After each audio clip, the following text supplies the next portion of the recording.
एक दिन गौतम बुद्ध अपने शिष्यों के साथ एकदम शांत बैठे हुए थे। उन्हें इस प्रकार बैठे हुए देख शिष्य चिंतित हुए कि कहीं वह अस्वस्थ तो नहीं है। एक शिष्य ने उनसे पूछा कि आज वह मौन क्यों बैठे हैं, क्या शिष्यों से कोई गलती हो गई है। इसी बीच एक अन्य शिष्य ने पूछा कि क्या वह अस्वस्थ हैं, पर बुद्ध मौन रहे।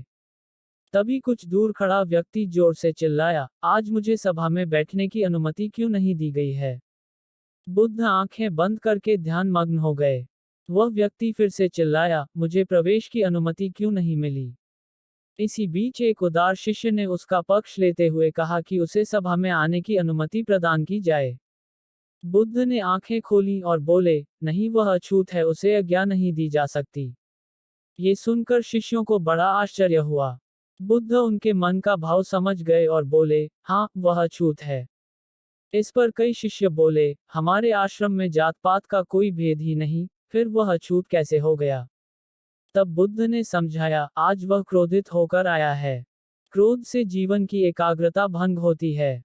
क्रोधी व्यक्ति प्रायः मानसिक हिंसा कर बैठता है, इसलिए जब तक वह क्रोध में रहता है तब तक अछूत होता है। इसलिए उसे कुछ समय एकांत में खड़े रहना चाहिए। क्रोधित शिष्य भी बुद्ध की बातें सुन रहा था। पश्चाताप की अग्नि में तप कर वह समझ चुका था कि अहिंसा ही मनुष्य का महान कर्तव्य व परम धर्म है। वह बुद्ध के चरणों में गिर पड़ा और कभी क्रोध न करने का प्रण लिया। शिक्षा। आशय यह है कि क्रोध के कारण व्यक्ति अनर्थ कर बैठता है और पश्चाताप उसे बाद में होता है, जिसका कोई लाभ नहीं मिलता, इसलिए हमें क्रोध नहीं करना चाहिए।